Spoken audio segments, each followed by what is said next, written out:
Hare Krishna. Good evening from New Raman Reiki over at BTG. I see there was some comments that you saw that I gave class today, this morning. Well, in the morning time, I'm a little bit more energetic. The evening's a little hard for me. I'm a morning person.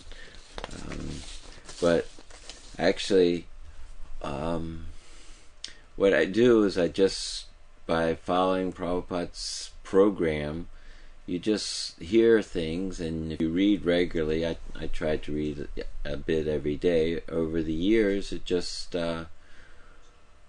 fills you up. You become transformed by following this process of sadhana. So it's a very wonderful lifestyle, and I used to think, well, now I do anyway, that most of the time this Western culture set up, I call it the 40-40. They want you to work for 40 years and 40 hours. So I was thinking at the end of that time, you'll be very expert at something because doing it so much. So I thought of all the things, what would you like to be expert at? So I thought instead of being expert at some mundane thing, how nice would it be to learn about Krishna every day. Hear about Krishna, chant about Krishna, remember Krishna. And then, as the time goes by, you know. So what do you know? You know Krishna and the devotees in the process of devotional service. So I brought a couple more little papers with me today. I was researching a little bit about relationship, because this morning's class, I was also thinking about Bali Maharaj. And one of the points that I thought of that comes up is how rich people can be some of the most depressed people there are. And it struck me as an interesting point to maybe elaborate on. When you don't have very much in this world, or if you're not extremely wealthy, you still have some idea, some hope of getting something. You want to either get a new car, you want to get a house, you want to get something. And that it gives you enthusiasm to and hope. I may not be so happy now, but I'll be happier later when I get something. In fact, I heard this. One person went to a seminar, and I thought it was worth repeating. It was on happiness. So the lady asked about happiness, and they said, well, how many people are happy? Hardly nobody said that they're very happy. So they said, well, what would make you happy? And someone said, well, if I had my house paid off, then I'd be happy. So this very intelligent lady, she had a room full of people, and says, does anybody here have their house paid off? And one person raised his hand, a couple people raised their hand, and they said, yeah, I have my house paid off. Then are you happy? No, I wanted a boat. Then I'd be happy. So she says, anybody in the room here has their house paid off and a boat? Somebody else raised their hand and said, yes, I have the boat and my house is paid off, but I'm still not happy. I want to have a sports car. So anyway, it went on for some time like this until everybody got the point that no matter what you have, it didn't make you happy. However, there's still the thought that if I get something else, I'll be happy. So that's what I was thinking about as far as getting something. Bali Maharaj, this morning we were discussing how he had everything. He had conquered the whole universe. But when you have everything, who can you tell? Just like the statistics are, people that have won the lottery, after a couple years, a lot of them commit suicide, a lot of them are very unhappy, and it's a phenomenon on how that works. Of course, you get a lot of friends when you first win the lottery, but they're not really your friends. They're just asking you for some of your money. Now that you have so much money, why don't you give me some? You know how much I need it. So they give their money, and then usually they run out of money, or they become crazy by that. So that was, sometimes Krishna's mercy takes away your money so you can refocus. But I was thinking on how they sometimes are so depressed because there's no more hope. They already got everything and they're still not happy. So why that is, in Krishna consciousness we know that the soul needs to have loving exchange, a dynamic loving exchange with Krishna. And in this world, the people who don't know about Krishna are trying to find some exchange, some relationship that will also give them that reciprocation. So of course, how does matter reciprocate? If you buy a new car, if you get a house, maybe it eliminates some anxiety of not having it, but it has nothing positive. So Krishna comes, he sees that plight, and he feels the distress of all of his parts and parcels.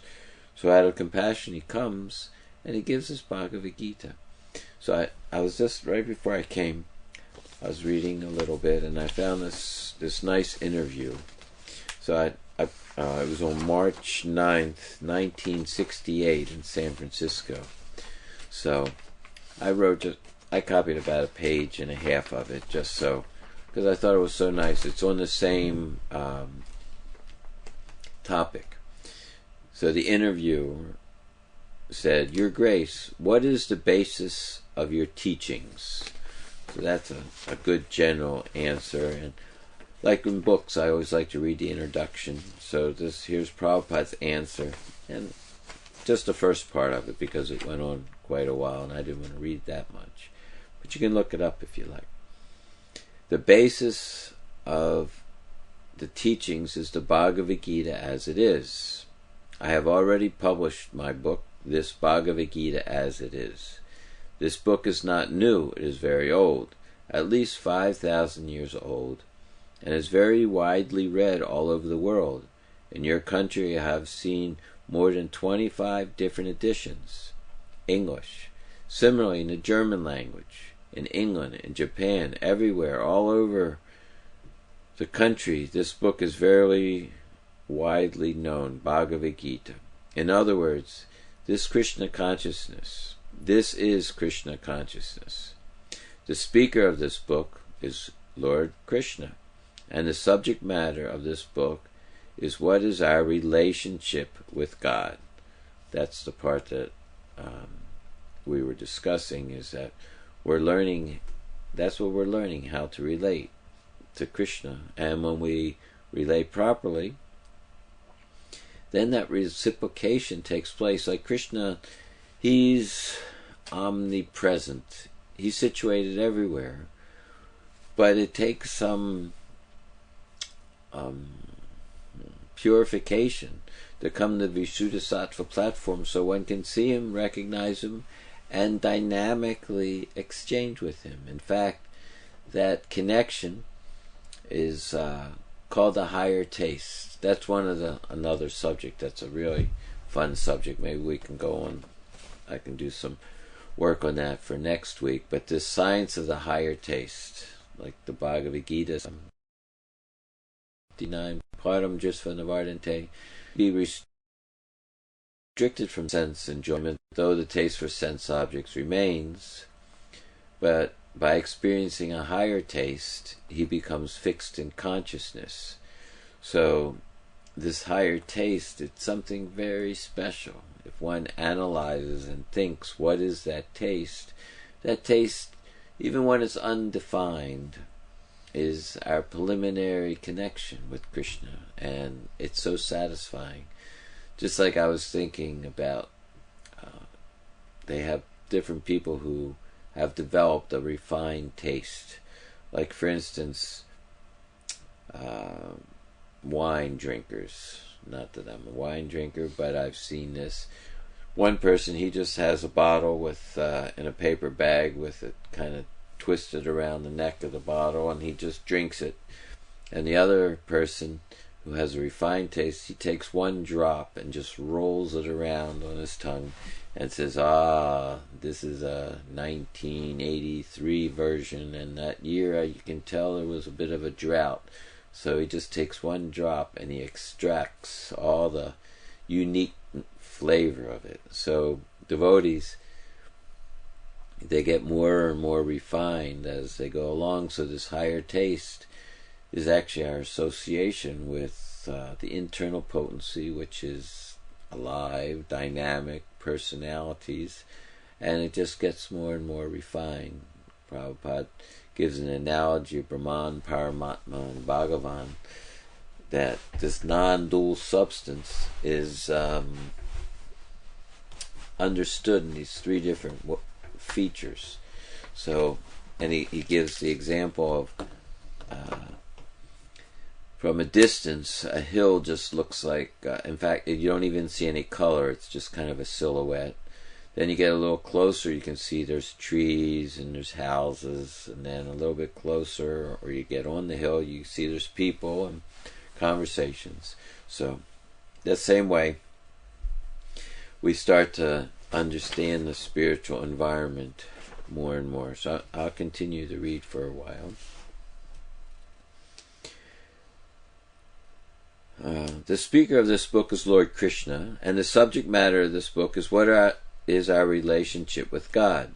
Then, after understanding what is our relationship with God, we can work accordingly. Just like you are citizens of America, you have got a relationship with the state, and you're expected to work according to that relationship. Then you're a good citizen. You're a law-abiding citizen, and the state gives you all protection, and you can improve to the highest perfectional stage. Similarly, if we know our relationship with God, whom we call Krishna, Krishna means all attractive, and that is the perfect name of God. Unless God is all attractive, he cannot be God. God cannot be Hindu's God, or Christian's God, or Jews' God, or Mohammedans' God. No, God is for everyone, and he is all attractive. He's fully opulent. He is full in knowledge, perfect in beauty, perfect in renunciation, perfect in fame, and perfect in strength. In this way, he is all attractive. So we must know our relationship with God. That is the first subject matter of this book, Bhagavad Gita, as it is. Then, if we can understand our relationship, we can act accordingly. At the present moment, we are, some of us, declining God. There is no God. Some of them have little conception of God. God is great, but they do not try to understand what is actual relationship with God. They are not very serious. In this way, practically, we are avoiding our eternal relationship with God, and therefore we cannot act properly, and that is the cause of all miseries. That's significant, huh? This is a cause of all problems. Just like if you do not know the state laws, then you cannot act properly. You are a criminal. For example, if you do not know how to drive, keep to the right. And if you drive to the left, you may think, oh, it is driving after all. What does it matter, right or left? But no, as soon as you drive in the left, you become criminal. Similarly, because we do not know our relationship with God, therefore we are acting wrongly, and therefore, under the laws of God, we are becoming more and more criminal, and our problems are increasing. Therefore, in spite of advancement of education, science, civilization, nice dress, car, and everything, nobody trusts anybody. You see, everywhere you go, a gentleman's house, oh, beware of dog. No trespassers allowed. Always suspicious. An individual person is suspicious of another individual person. A nation is suspicious of another nation. A community is suspicious of another community. So how can you have peace and prosperity?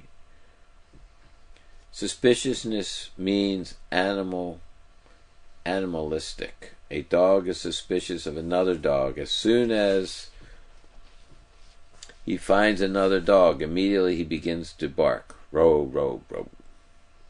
So this is human civilization. So what is the mistake of human civilization? I like the way Srila Prabhupada, he can tell he's preaching grandly. He's talking about the whole human civilization, giving us such nice perspective. The mistake of the human civilization is that they have forgotten their relationship with God. So here is scientific statement of our relationship with God. And then, according to that relationship, exactly in the same way, just like understanding your relationship, your citizenship in a state, you can act nicely.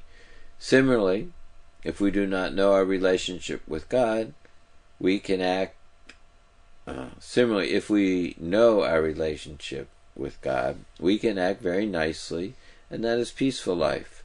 And besides that, this life, the present life, is not all. We have got life after death. 68 lecture. People didn't know that. You still run into people and you tell them, and it's always surprising to find out how many people haven't been contacted yet with Krishna consciousness. Prabhupada gave such clear, easy to understand information, and when you understand it, you think, well, that's simple, but we're just fortunate because of chanting Hare Krishna, taking prasadam, associating with the pure devotee. Things that are impossible to ever figure out are very easy just by hearing Prabhupada. What is verse Yasha Devi Prabhaktir? Says if one, as Lord Shiva talking to Parvati, says if one has faith in Krishna and the spiritual master, everything is revealed. It's not very difficult, actually. It's all based on relations. If you have the wrong relation, then Krishna has you covered by his external energy, and it's impossible to figure it out. And it just gets sweeter and sweeter because Krishna just wants to have a relationship. And it's only when we don't want to, he fulfills that desire. And if we don't want to have a relationship with him, he never changes his relationship with us. He's always fulfilling everyone's desires. So if you don't want to relate to him, he has to create a situation where you're not forced to. So he covers you up so you can go about forgetting him for a long time. But you're never happy, because we could say, sometimes I think, Krishna, well, we were just made for each other, like that. So once you're separated from Krishna, you try to compensate, but if you're actually to have a relationship with Krishna, who's the best at everything, how will you have a relationship with someone else and be satisfied? Not possible. So let's see. In this, so then Prabhupada gives a brief description here of probably paraphrasing Dehinos Minyata Dehe. We have got life after death. That is a fact. Just like we are continuously in this life, in this present life, you were a child, I was a child. Every one of us was a child. That was a life. Then we became a boy. And then we became youth. Now we are, or I am, becoming old, and gradually this body will be finished. I will have to take another body. This is the way. Unfortunately, people do not believe in the next life. Although in every day affairs we are experiencing, I am eternal. I can remember the days of my childhood. I can remember the days of my youth, my boyhood, and I'm still working. This means I am continuously there, although my body is different, in a different way, has changed. So is the fact that even after changing this body, you will have another body, just like you're sitting in this room. Now, if you vacate this room, that does not mean you're finished. Can you smell that? Something burning? Electrical? So this is a great science, and people are neglecting this science. They have information. There's so many departments in the university: technology, medical, engineering, but where is the department to know or understand what is this life? What is God? What is our relationship? So this is not a very good civilization. Why don't you unplug that light, Diddy?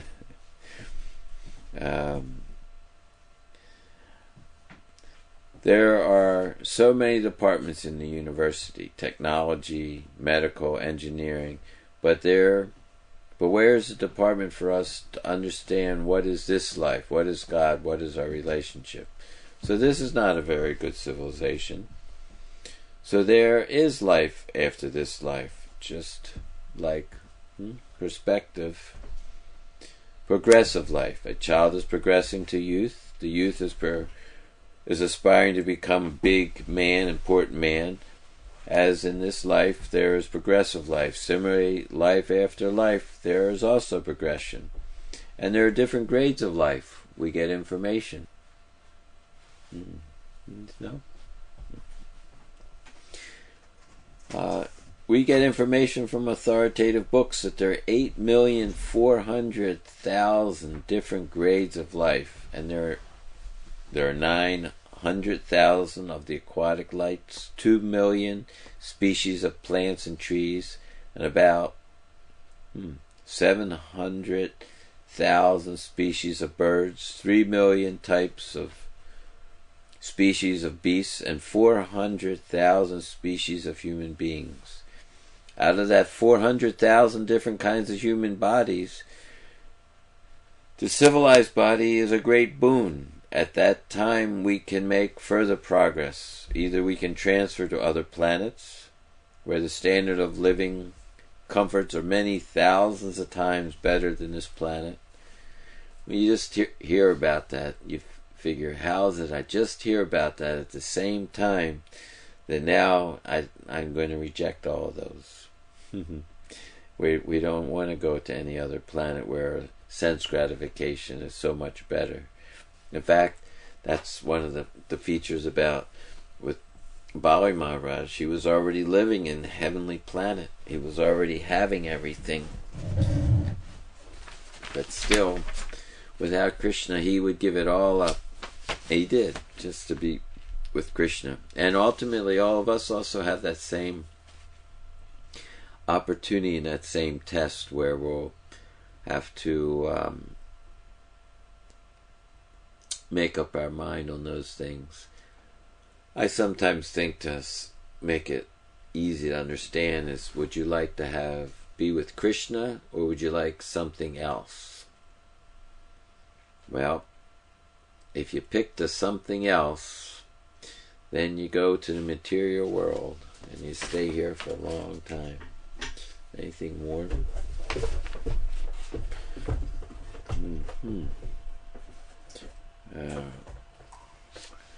So, it's only one last paragraph. But in this book, Bhagavad Gita as it is, we get information that within the material universe, wherever you go, either you remain on this planet, or you go to the moon planet, or the sun planet, or there are millions and trillions of planets. The highest planet is called Brahmaloka, where the duration of life is very, very great. You cannot even calculate it.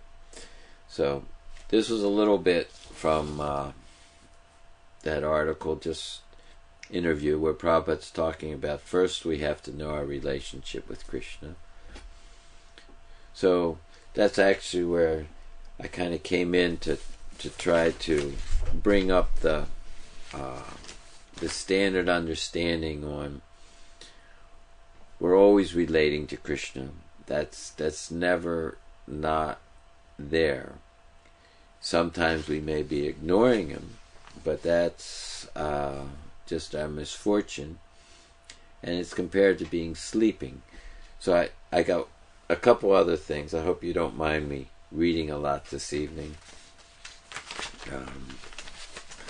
But this morning I woke up, and it was, before I could write it down, I knew it wouldn't last too long. I got a little bit written down, but when I read it, it wasn't the same.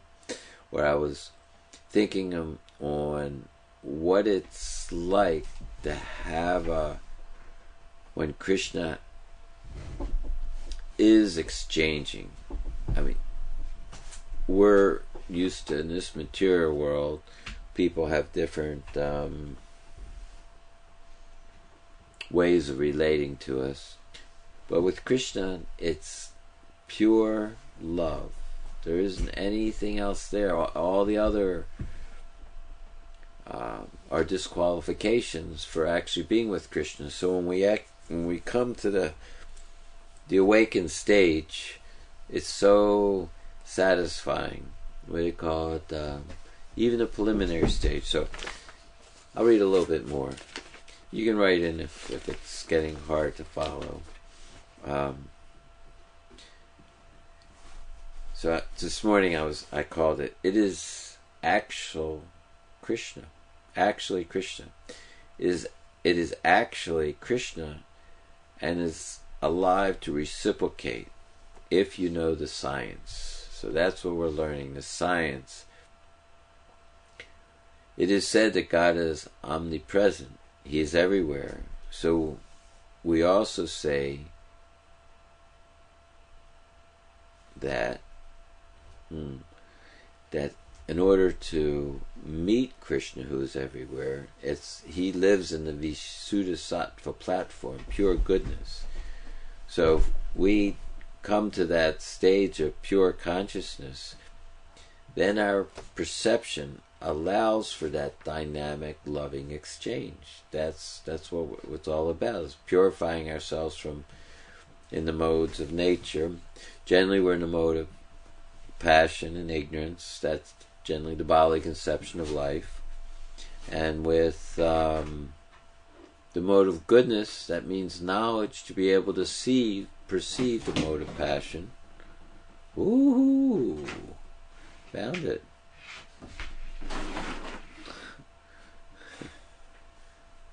Thank you. What did it go to? Heater. Don't get electric heater. Well, that's pretty. I'm glad you found it before. There was an extension cord that was smelling here, and he just found it and unplugged the electric heater. So that was distracting, thinking of my escape route of the place. So this Visuddhisattva, this is what we're learning, is how to, in the mode of goodness, is a transitional stage. It's an extra sense. You're given the ability to perceive things through your knowledge, through your intelligence. And then, if you maintain that intelligence, you purify your heart. And if you can't maintain goodness, then everything turns more or less into a mundane existence. Even religion, everything can be made mundane just by taking away the knowledge. And for the most part, Prabhupada would always use the word the bodily conception of life. We identify with this body, and whatever you do when you're identified with this body is your defeat. Because what will you get? You get another body, an 8,400,000 species. So how it is that we can remember we're not this body. That's the blessings of the Acharyas, to give us a sadhana. And of course sadhana, it says all the rules of sadhana is based on this one principle, to always remember Krishna and never forget him. So if we do that, always remember Krishna, never forget him, gradually will come out of the bodily conception of life, will become purified, because Krishna and his name are not different. We'll actually start to wake up.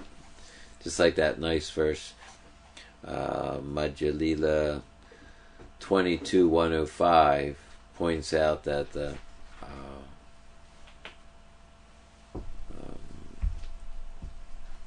potential of sadhana is that which awakens the soul. So he's scientifically given us this knowledge how to have the soul awakened again. So it basically, you go to your sadhana is the mode of goodness, but to perform sadhana is also not so easy. So therefore there's words like tapasya, which means you have to be willing to undergo some difficulty, which in any discipline, if you go to college, you have to, that's certainly a discipline, learn all that stuff and tell them exactly what they want to hear back again, even though you don't particularly care for half of it. So in Krishna consciousness, it's not exactly like that. It's based, it's called Kevala Ananda Kan, that the process of devotional service is simply Kevala Ananda, simply blissful. And of course, the Bhagavad Gita, Krishna also confirms that in 9.2, Rajavidya Rajaguyam and Shreyam Uttamam.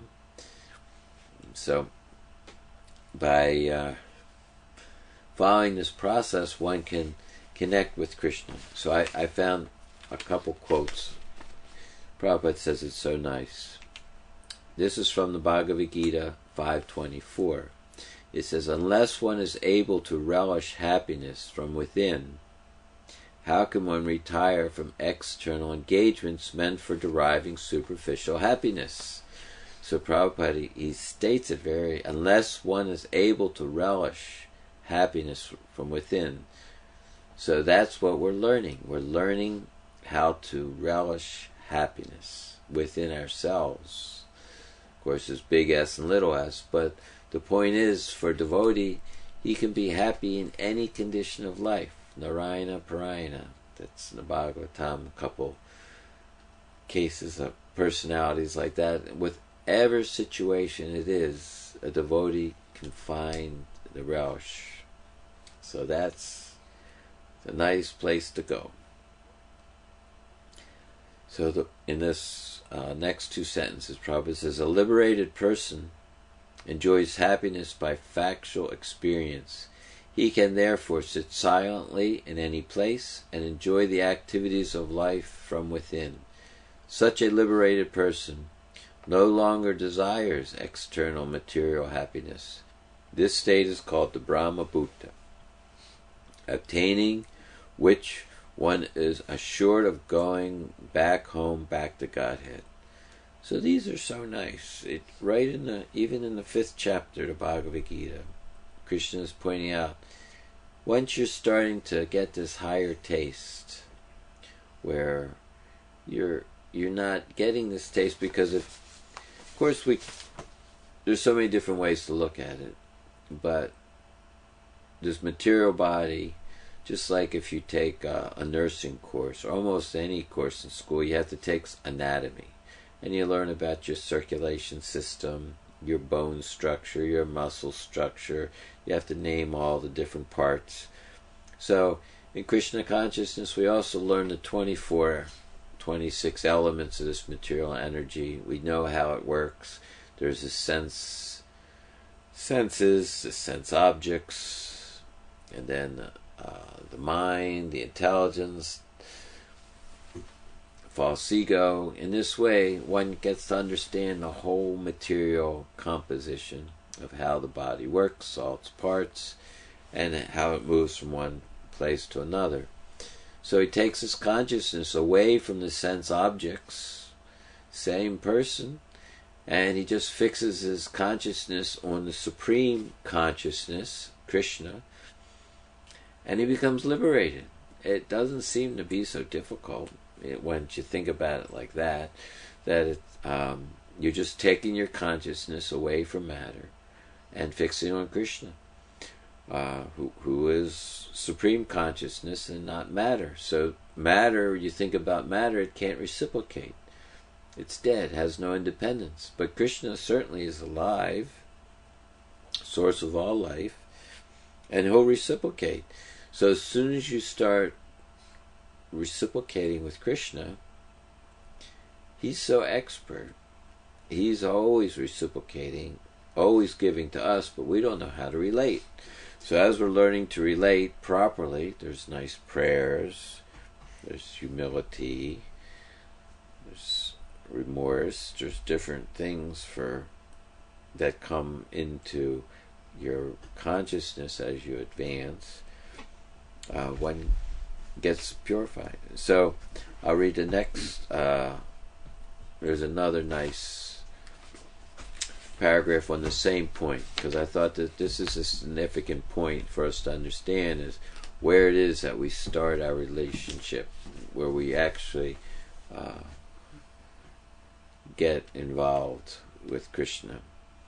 When one is purified by his intelligence, he keeps himself in the mode of goodness. Thus one becomes a controller of the mind and is always in trance. He is not attracted to the objects of the sense gratification, and he is free from attachment and hatred.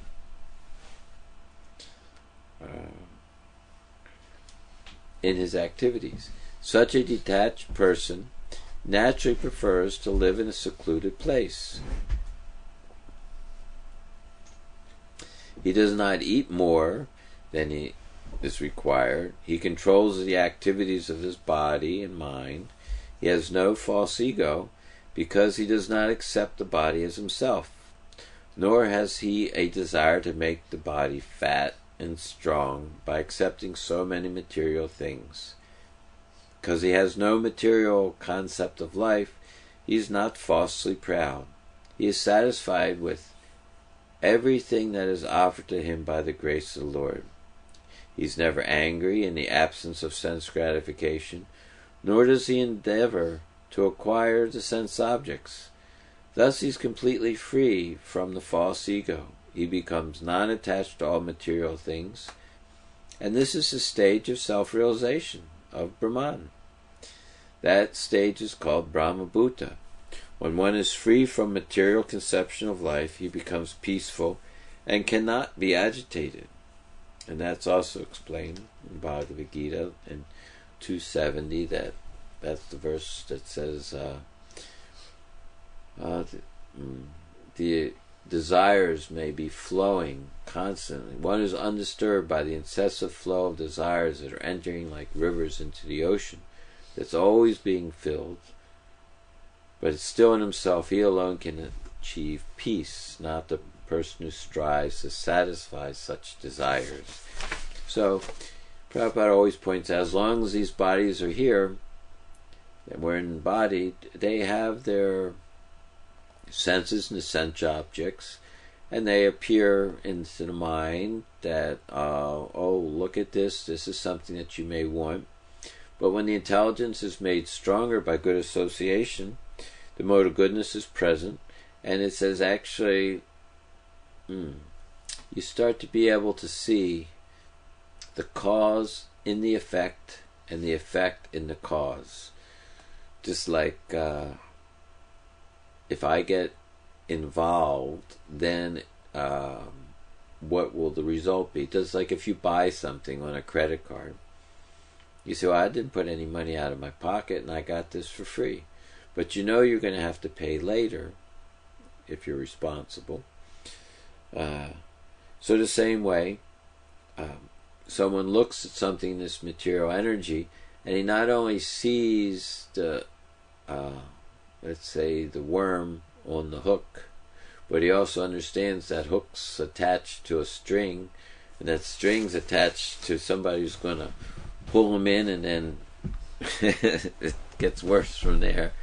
So everything that looks nice, he actually is able to see the string of events that will follow that, which Krishna conscious philosophical wording is entanglement. So once you become entangled, it connotates it's very difficult to get free from the entanglement. You thought you were getting one thing, but you got something else. So in the mode of goodness, you know what you're getting involved with, so you don't get involved. And you get more determined because you start to understand what the nature of this world is. So I got a couple more, if that's all right. Always engage in activities of devotional service.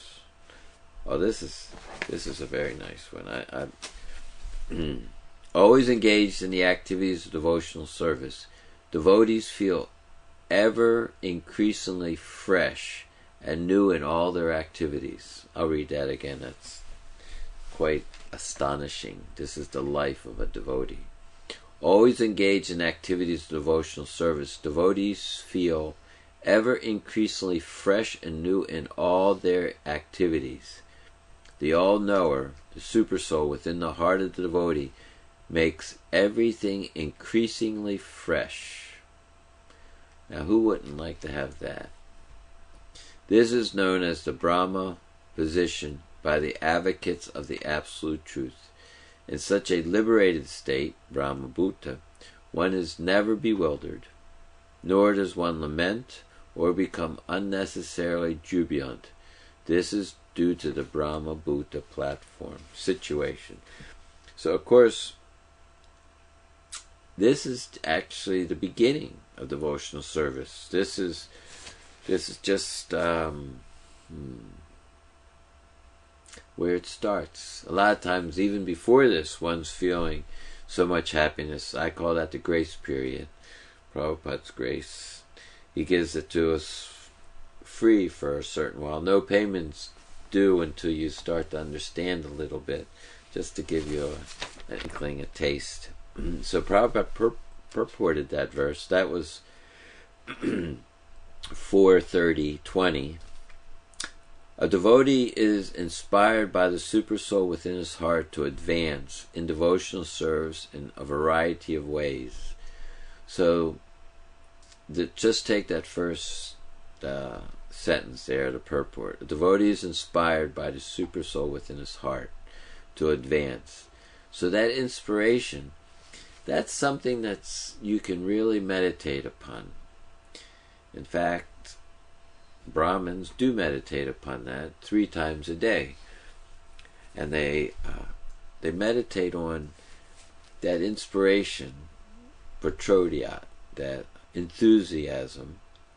This, if you think about it, once you have all your parts from the Sankhya philosophy clearly defined, it's the presence of another personality that's enthusing you, that's right with you in your same body, in your same consciousness, that's coming there, that's enthusing you.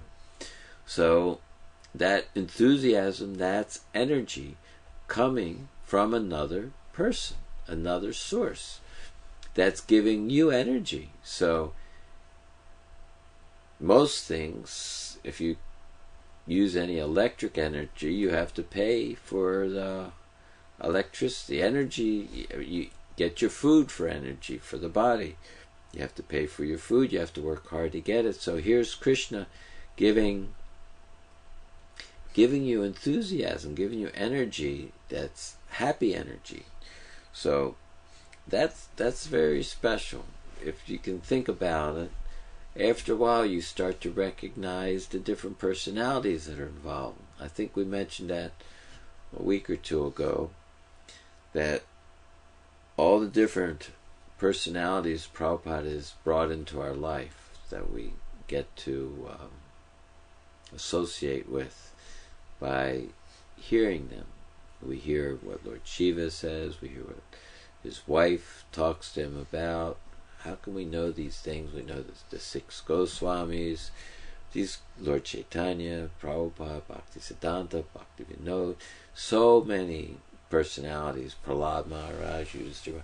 It just goes on, and we're knowing all these different personalities, and they say, he who reasons ill will say that Vaishnavas die, when thou art still living in sound. So we can associate with all these incredible personalities. There's so many inconceivable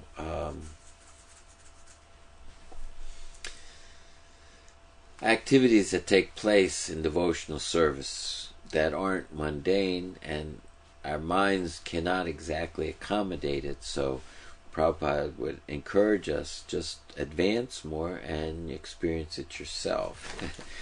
Rajavidya Rajaguyam, it says this knowledge gives direct perception of the self by realization. So that realization that's another nice topic, the progressive realization, how to see how your realization is continuing on.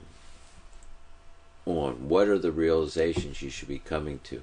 We could go over that from Madhurya Kandambini.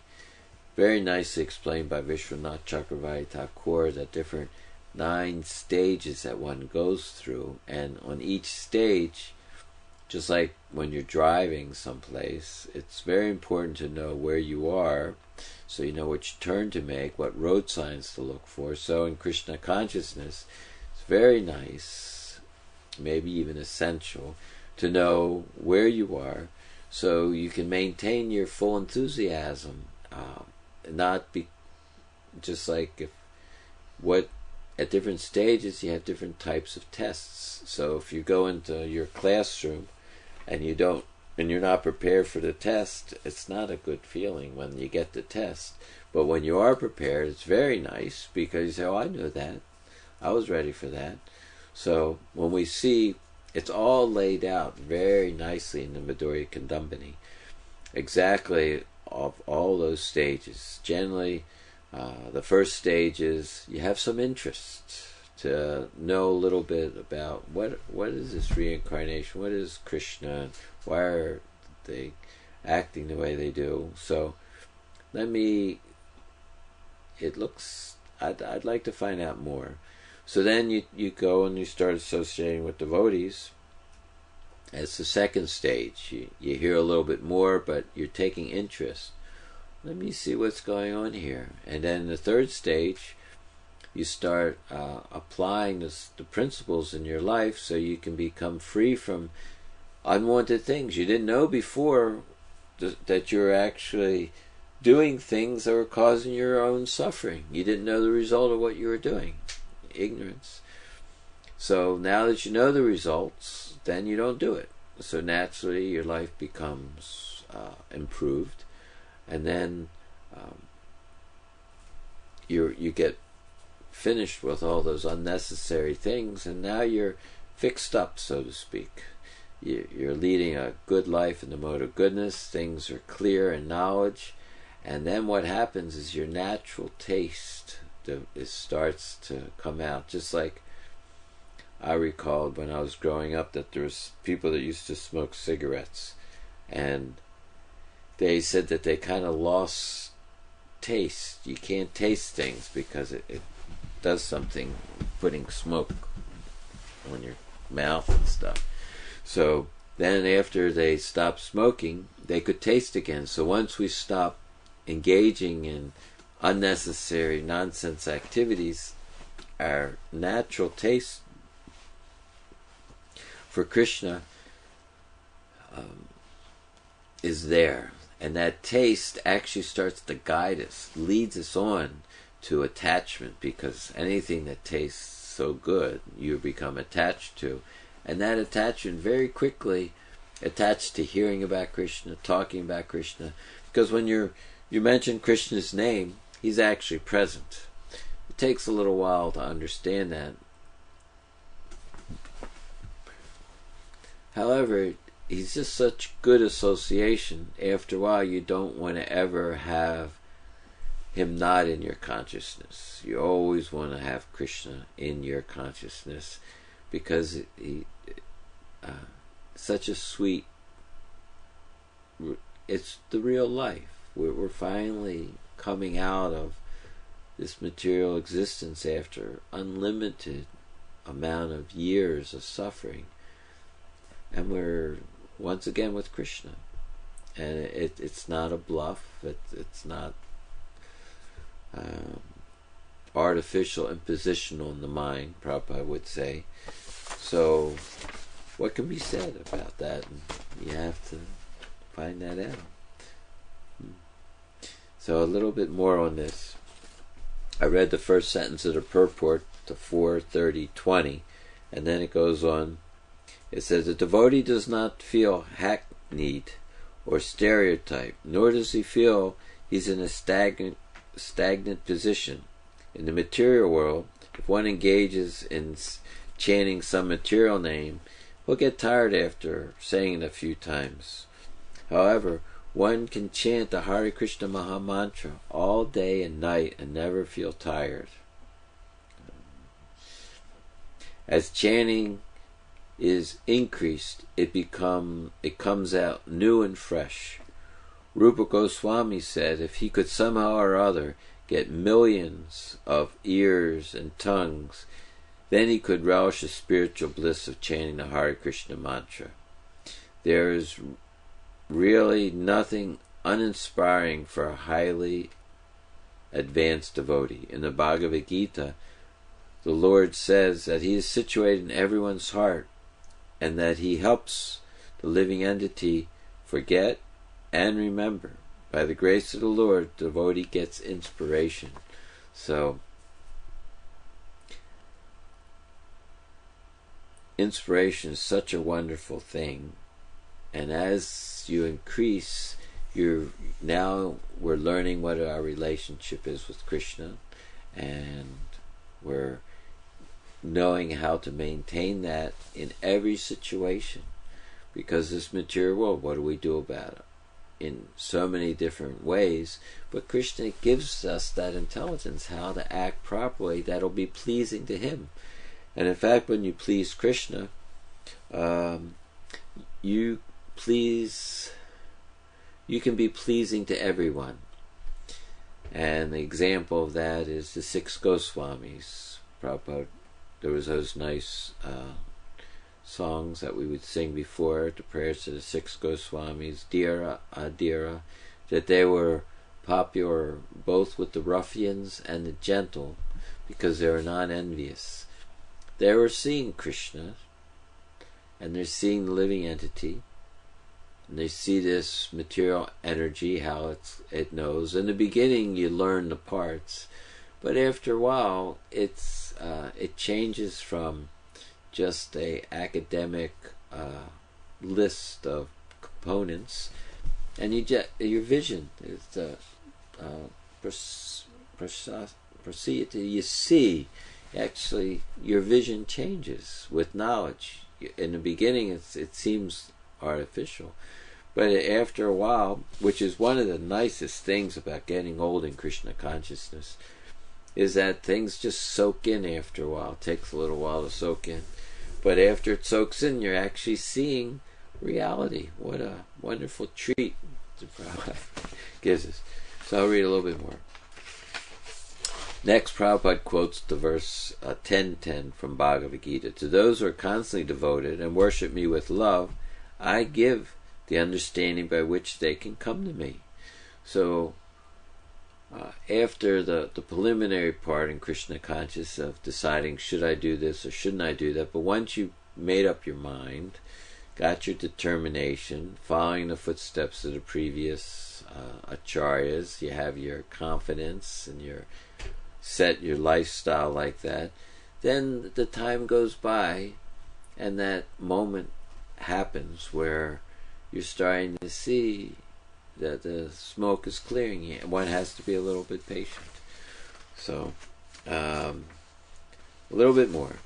As stated, those who are engaged in auspicious activities in devotional service are guided by the Supersoul, described in this verse as Gya, one who knows everything, past, present, and future.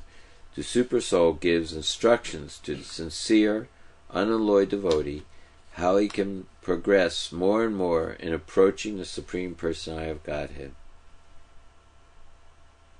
Srila Jiva Goswami, in this connection, says that the Supersoul, the plenary expansion of the Personality of Godhead, exists in everyone's heart. But in the heart of the devotee, he reveals himself as ever increasingly new. Being inspired by him, the devotee experiences increased transcendental bliss in the execution of his devotional service. So that's more or less what I had to say this evening, that with this Krishna consciousness, Prabhupada gave us different names of Krishna, and one of them is Navayovanam, that he's ever fresh. So what does this mean, that Krishna, he makes your life ever fresh at every moment?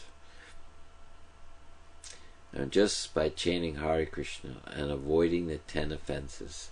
These 10 offenses, and when you look at it, just a little number of things, and that's the only thing that separates us from having ecstatic Krishna prema in our life by chanting his holy name. Shall I read this? That's why you highlighted it. The seeker. I don't own any japa beads. Is it okay to chant without them? Sure, one can always chant. I know that I should chant in a devotional, prayerful mood. Well, that's good, but sometimes, like when we come to kirtan, the best way is to chant with devotees, because everything comes from our association. So you go to Prabhupada, he started the International Society for Krishna Consciousness, and he would give a example of the stock market. He says, you can trade stocks from your house, but if you go to the stock market, everybody else is doing it, and you get a lot of energy. So in the beginning, it's so nice to come to the temple, at least a Sunday program, and you chant with everybody else. This morning I was noticing, and yesterday morning here at New Raman Reti in Alatra, there was 32 devotees all chanting japa so seriously that it was you pick everything up. Oh yeah, there's plenty of things about the chanting. So what's this? That I should focus on the sound of the mantra, but I guess less effect because I don't use beads. Well, it's just easy to use beads, because in our line, coming from this, we've always had a numerical, Prabhupada would call it numerical strength to chant. But you can chant. A lot of times you chant with your fingers. There's a way to count. Prabhupada showed us the way to count on our fingers. 1, 2, 3, 4, 5, 6, 7, 8, 9, 10. So sometimes when I didn't have beads, I would count on my fingers. 1, 2, 3, 4, 5, 6, 7, 8, 9, 10, like that on one hand. And on the other hand, I would count 10. After I finished one hand, on the other hand, that would be 10, 20, 30, 40, 50, like that, and I'd up to 100. Because we chant 108 is one round, and we chant 16 rounds. So, and also beads are very inexpensive to do it. it's easier. That's why they do it. Everything is made. We want to follow in the footsteps of the previous acharya. But anytime you chant, when I don't have my beads, I chant in my mind a lot because I have a bit of a sense of humor. I had a friend once who said that incense smells better than air. So sometimes I think I've kind of trained myself over the years now that instead of, if you don't take charge of your mind, it'll just rattle on all the time, and it really has very little consequence. It just kind of rattles.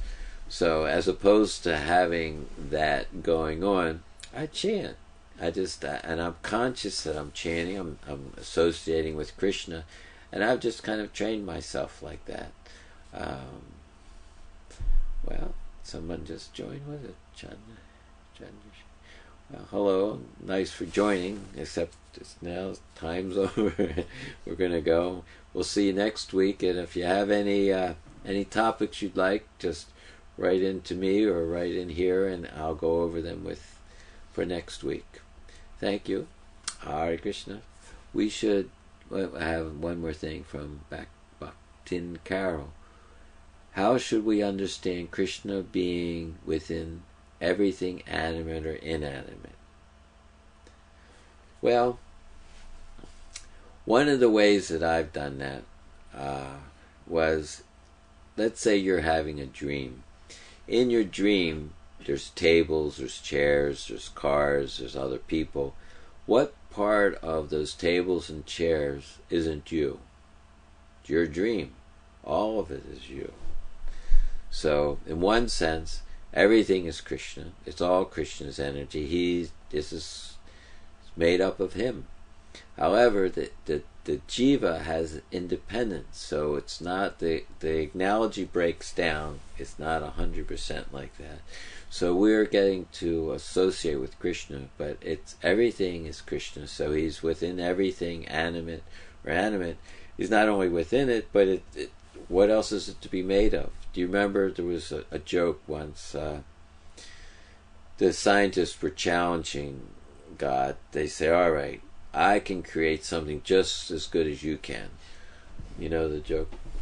So then they say, all right, we'll meet tomorrow at 12 o'clock and we'll see who can create something. So they get there, 12 o'clock, Krishna gets there, he starts putting stuff together out of the dirt, and then the scientist says, I don't have any dirt. And then Krishna says, well, get your own. They don't have anything. How can they get something that everything comes from Krishna? So where is the science? Anyway, he was defeated. He didn't have even his own dirt to start out with.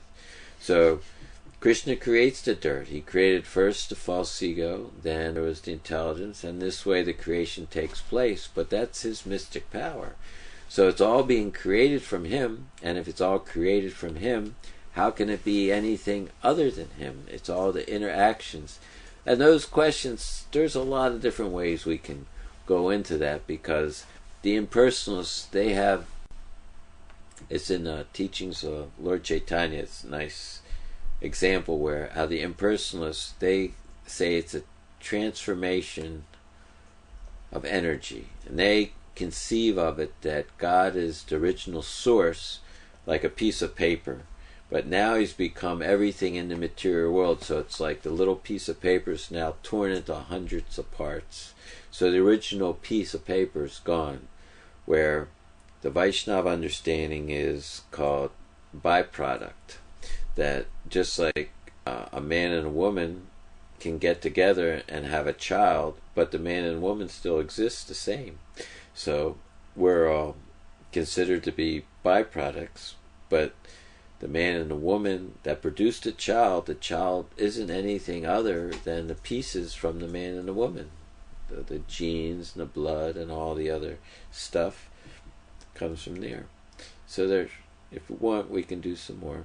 Are we finished? Or okay. Well, then I think we'll see you all next week. Thank you very much. Hare Krishna.